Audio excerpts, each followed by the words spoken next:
I still remember the moment I hit send on that wire transfer. $212,000. My entire savings gone in an instant, but it felt right. After all, they were family. The Wilsons took me in when I was 5, gave me a home when no one else would. Sure, we had our problems, but family sticks together. That feeling lasted exactly 3 hours and 22 minutes. Then I got the email. Anonymous sender. Subject line, "Watch this now." My finger hovered over the play button, my stomach already knotting with dread. Before I tell you what was in that video that changed everything, drop a comment letting me know where you are watching from. If you have ever helped family only to feel betrayed, hit that subscribe button. Trust me, you will want to hear how I turned the tables on them. Growing up as an adopted child in the Wilson family was always complicated. Samuel and Martha Wilson became my parents when I was 5 after I had bounced between 3 foster homes. They always made it clear that taking me in was an act of charity, something I should eternally be grateful for. Their relatives, especially Samuel's sister Jessica and Martha's brother Thomas, reinforced this narrative whenever they visited. I was always the outsider in family photos, standing slightly apart. During holidays, I received practical gifts, while Jessica's and Thomas's children unwrapped the latest toys and gadgets. Still, I told myself I was fortunate. Many foster kids never find permanent homes. As a child, I overcompensated by being the perfect son. I maintained straight A's, joined every extracurricular activity, and never caused trouble. I thought if I proved my worth, they might eventually love me like their own. Samuel would occasionally pat my back and say, "You are doing good, Jarrett." Those small moments of approval meant everything. After high school, I earned a scholarship to Stanford studying computer science. The Wilsons never visited my dorm or attended my graduation. Jessica commented it was because college is expensive enough without travel costs. When I landed my first job at a startup in San Francisco, I sent them money every month to show my appreciation. My first entrepreneurial venture failed spectacularly when I was 27. I lost everything and had to move into a tiny studio apartment in Oakland. The Wilsons offered no support.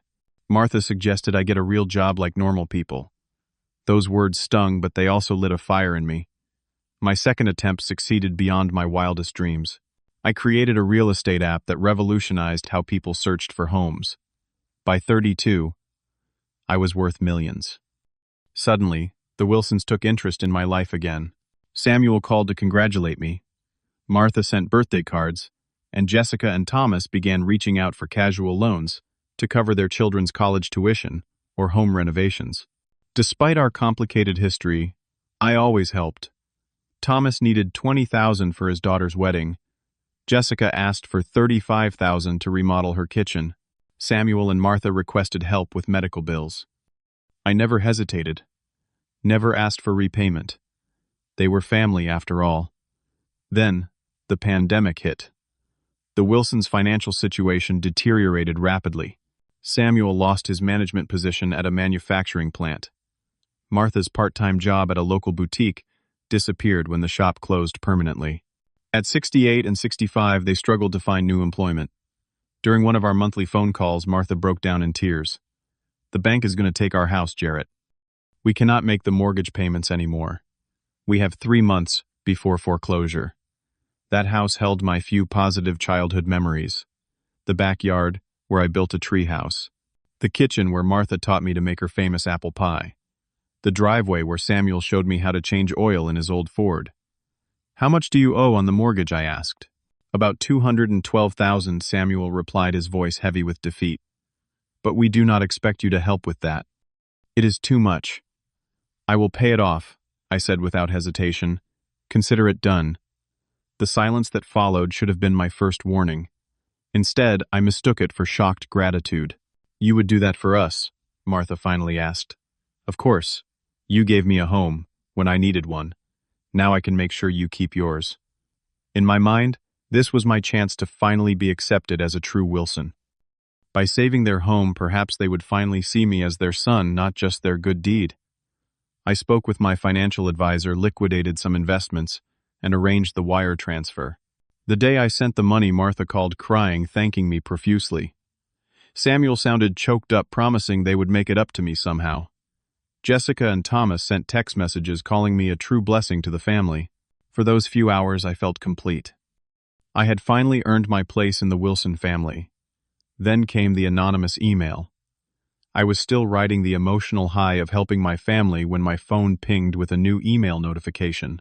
The sender's address was a random string of numbers and letters. The subject line read, "Watch this now." Normally, I would dismiss such messages as spam, but something about the urgency made me hesitate. There was no text in the email body, just a video attachment. My finger hovered over the play button. A sense of unease crept up my spine, but curiosity won out. I pressed play. The video quality was decent, apparently recorded on a smartphone hidden in someone's pocket or purse. The setting was immediately recognizable. The Wilsons' living room. Samuel and Martha sat on their familiar worn beige couch, while Jessica and Thomas occupied the armchairs across from them. A well-dressed woman I did not recognize sat between them, opening a folder of paperwork. "So we are all set with the listing price of $490,000, the woman asked, revealing herself to be a real estate agent. "Absolutely," Diane Samuel replied confidently. "The market in this neighborhood is hot right now. And the timing works perfectly," Jessica added with a smile. "Now that Jared has paid off the mortgage, you will own it free and clear to sell." My blood ran cold. I paused the video, struggling to process what I had just heard. They were planning to sell the house. The house I had just saved for them. I forced myself to continue watching. "I still cannot believe he fell for it," Thomas chuckled. $212,000. Just like that. Martha shifted uncomfortably. "Well, he has always been so eager to be accepted. He thinks it is his way of finally becoming part of the family," Samuel added with a dismissive wave. "He thinks saving our house means he is truly a Wilson now." The real estate agent looked confused. "Wait, does he think he is getting the house?" Jessica let out a sharp laugh that felt like a knife in my chest. "He thinks it is his. But the deed is still entirely in Samuel and Martha's names. He just paid off their debt. And now you can sell it for nearly $500,000, the agent concluded with an impressed nod. "With $40,000 extra, if you can close within 30 days. Thomas added, looking at the agent. "He thinks it is his. 40,000 extra, and it is yours. We will be out before he even realizes what happened." The group laughed together, and I felt physically ill. The video continued for another minute, as they discussed staging the house and the timeline for showings, all while joking about how I would never know until it was too late. My hands shook as I replayed the video, scrutinizing every second to make sure I was not misunderstanding. There was no mistake. The family that I had just helped, the people I had been desperately trying to please my entire life, had deliberately manipulated me. I called my lawyer, Alan Prescott, immediately. "Alan, I need your help urgently. I just transferred a large sum to pay off my adoptive parents' mortgage, but I have evidence they tricked me." Alan asked me to send him the video and any documentation from the wire transfer. 20 minutes later, he called back. "Jarrett, I have good news and bad news. The bad news is that you are right, they scammed you. Since your name is not on the deed, and there was no written agreement about ownership transfer legally, they could sell the house tomorrow and keep all the profits." My heart sank. And the good news. The good news is that large wire transfers typically take 24 to 48 hours to fully process. I checked with your bank, and while the transfer has been initiated, it has not been finalized. We can still cancel it. A wave of relief washed over me, quickly replaced by determination. What about the video? Can we use it legally? Absolutely. It clearly demonstrates their intent to defraud you. One-party recording is legal in your state, and even though you did not make the recording, it was sent to you and contains clear evidence of fraud. I spent the next hour gathering all the documentation, the wire transfer details, text messages from the Wilsons, thanking me for my generosity, and the video saved in multiple secure locations. Then I took action. First, I contacted my bank and initiated an emergency cancellation of the wire transfer. The representative confirmed it could be reversed, since it had not yet completed processing. Next, I forwarded the video to my secure email account and downloaded backup copies. Something told me I might need multiple versions as evidence. Then, I made the boldest move. I sent the video to the Wilson family group chat with a simple message: "We need to talk. I am coming over." Within seconds, my phone exploded with notifications. Martha called 7 times in a row. Samuel sent messages ranging from confusion to anger. Jessica and Thomas both claimed the video must be fake or taken out of context. I ignored them all. I gathered the paperwork my lawyer had prepared, got in my car, and drove to the house where I had grown up the house. I had almost sacrificed everything to save. My emotions cycled between crushing heartbreak and ice-cold resolve. For 30 years I had chased their approval, their love. That chase ended today. The familiar driveway of the Wilson home looked exactly as it had for decades. Samuel's meticulously maintained flower beds lined the walkway, and Martha's collection of garden gnomes stood guard by the porch steps. How strange that such familiar sights could suddenly feel so foreign. I parked behind Jessica's SUV. They were all here exactly as I had expected. Taking a deep breath, I grabbed my folder of documents and approached the front door. Before I could knock, it swung open. Samuel stood there, his face a mask of practiced concern. "Jarrett, son, there has been a terrible misunderstanding." The word son struck me like a physical blow. In 30 years, he had never once called me son. "Save it," I replied, walking past him into the living room. They were all there, arranged almost exactly as they had been in the video. Martha sat rigidly on the edge of the couch, her eyes red from crying or pretending to cry. Jessica paced by the window, while Thomas leaned against the fireplace mantel, arms crossed defensively. "What is this about, Jarrett?" Martha asked, her voice quivering. "That video is not what you think." Really, I placed my folder on the coffee table and sat down, because it seems pretty clear to me. You needed money to save the house, so you came to me with a sob story. But you never intended to keep the house. You planned to sell it as soon as I paid off the mortgage. "That is not true," Jessica interjected. "We were just discussing possibilities. You know how Thomas likes to joke around." Thomas nodded vigorously. "It was all hypothetical. We would never actually do that to you." I pulled out my phone and played the video again. The sound of their laughter filled the room as they mocked my desire to be part of their family. No one spoke as their own voices betrayed them. That was taken out of context. Samuel finally said when the video ended, "What context could possibly make this okay?" I asked, my voice steady, despite the storm inside me. "You have been using me for years. Every time you needed money, you played on my desperate need to be accepted by this family." Martha began to sob. "We gave you a home when no one wanted you. We raised you, fed you, clothed you, and never let me forget it was out of charity," I replied. "I spent my entire life trying to earn your love, trying to prove I deserved to be a Wilson. I sent money every month after college. I paid for Jessica's kitchen. I funded Thomas's daughter's wedding. I covered your medical bills. And not once did any of you ever truly accept me." Samuel's face hardened. "You have no right to speak to us this way. Without us, you would have bounced between foster homes until you aged out of the system." "I canceled the wire transfer," I said, changing the subject abruptly. "The bank confirmed it. You are not getting the $212,000. The room fell silent. Then all hell broke loose. Jessica lunged toward me, her face contorted with rage. "You cannot do that. We already made plans based on that money. Plans to sell the house out from under me," I replied calmly. "The house you begged me to save." Thomas stepped forward, his finger pointing accusingly. "This is all a misunderstanding. If you would just listen for once in your life, instead of jumping to conclusions." "I heard every word in that video," I said. "There is no misunderstanding." Martha was sobbing harder now, while Samuel paced the room, his face flushed with anger. "You ungrateful little..." After everything we did for you, I stood up, suddenly feeling an odd sense of calm. "I am going to look around the house one last time. Then I am leaving, and you will never hear from me again." "You have no right," Samuel shouted. "This is our house. A house you were about to lose until I nearly saved it," I replied. "I just want to say goodbye to the only home I have ever known." Before anyone could stop me, I walked upstairs to my old bedroom. It had been converted to a storage room years ago, filled with boxes and old furniture. I ran my hand along the wall where my height measurements had once been marked in pencil.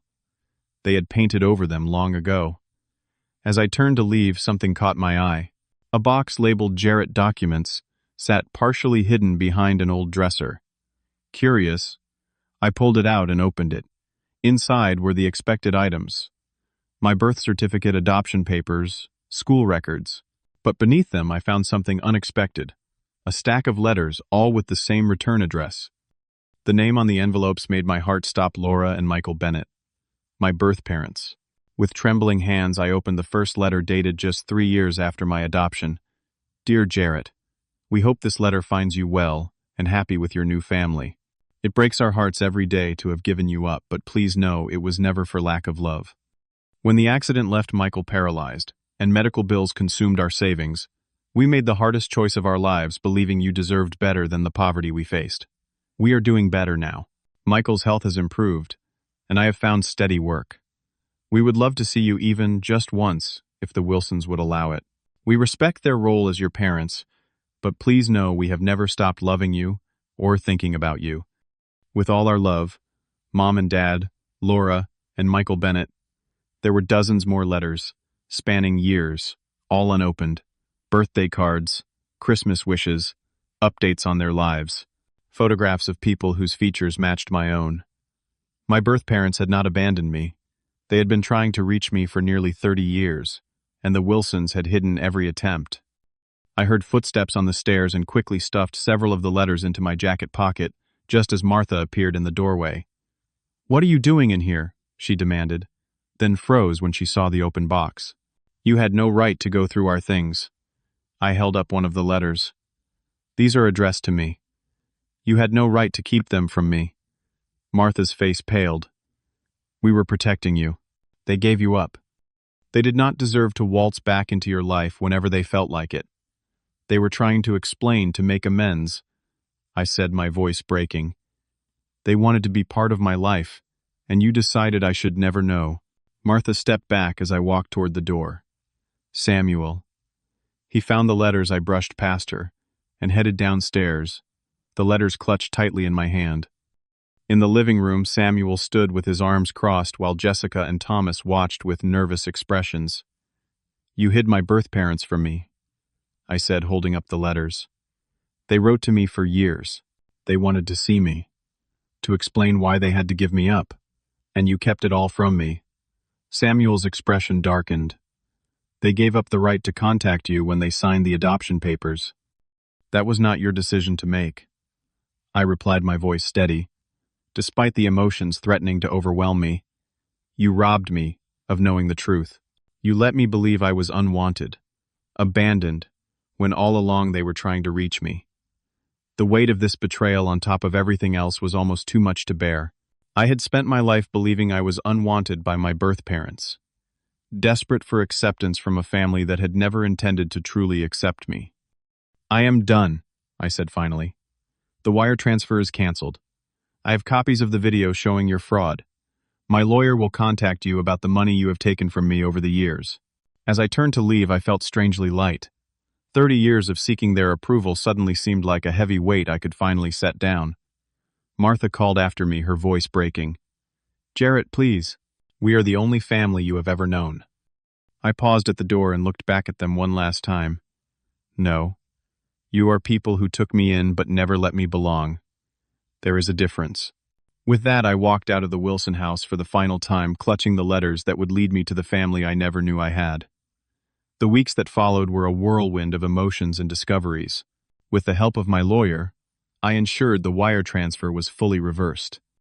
We sent a formal letter to the Wilsons demanding repayment of the loans I had given them over the years with the video as leverage. Rather than face potential fraud charges, they agreed to a payment plan.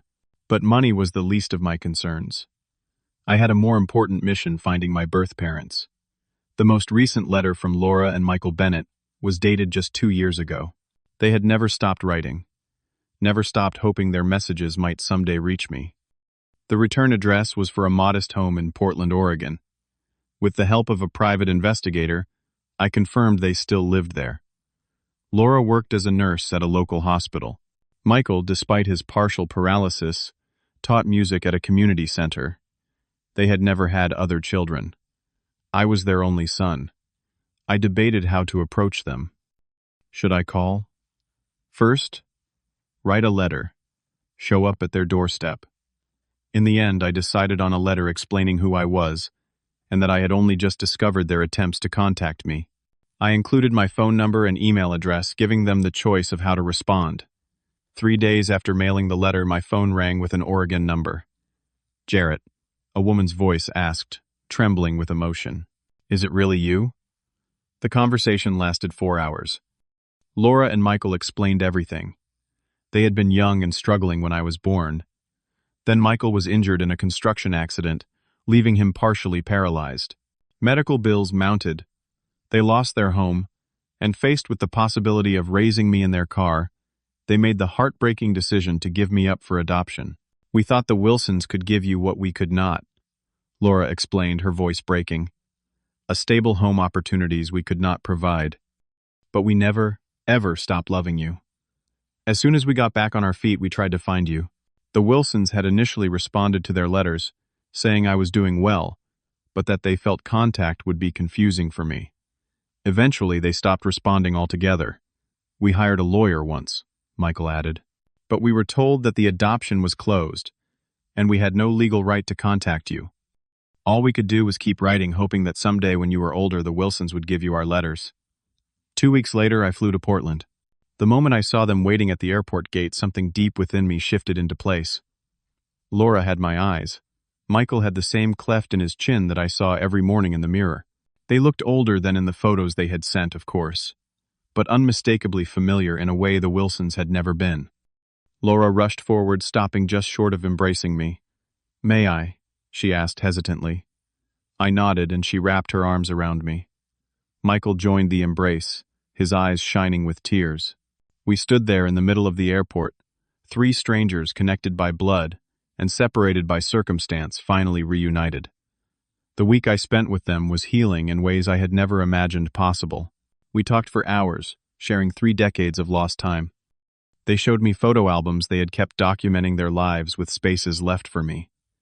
We always saved room for you, Laura explained, just in case.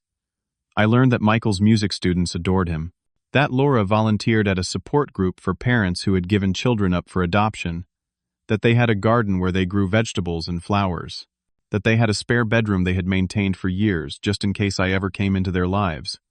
It was never about not wanting you, Michael told me one evening, as we sat on their porch. It was about wanting better for you than we could provide at that time. For the first time in my life, I felt what it meant to be truly wanted, truly loved. Not for what I could provide or prove, but simply for existing. When I returned to California, I made a decision. I established a foundation dedicated to supporting struggling families at risk of losing their children due to financial hardship. The Jarrett Bennett Foundation, named with the surname I had never known was mine. The Wilsons repaid most of what they owed me over the following year. I heard through mutual acquaintances that they ultimately lost their house anyway due to tax issues. I felt no satisfaction at this news, only a sense of closure. A year after discovering the truth, I was volunteering at a foundation event when I spotted a familiar figure. Samuel Wilson stood awkwardly by the registration table, looking older and more diminished than I remembered.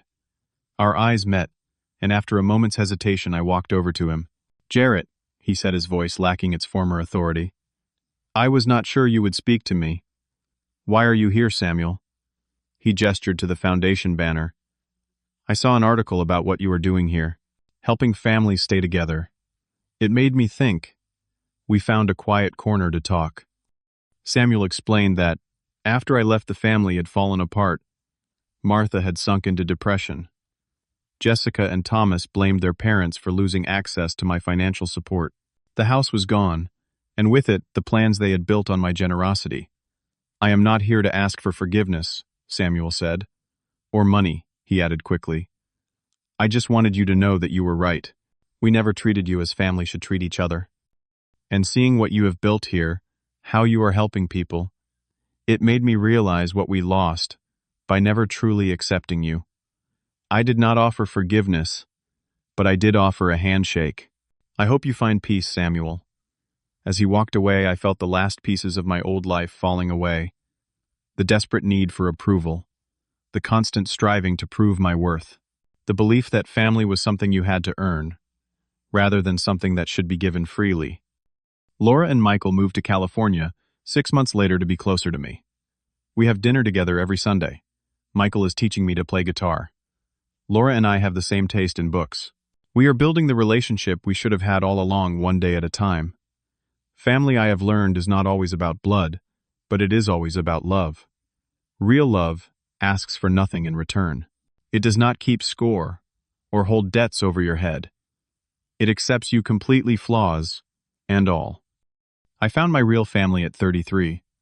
Some find it sooner, others later, and some create it themselves with the people they choose.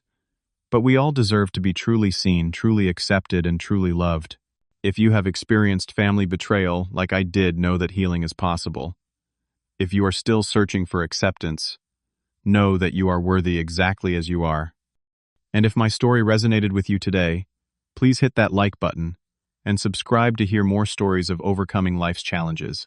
Have you ever discovered a truth that changed everything about how you saw your past? Share your experience in the comments below. Your story might help someone else feel less alone in their journey. Thank you for listening to my story. Remember, sometimes the family we find or create is more powerful than the family we are born or adopted into. And that realization can be the most freeing truth of all.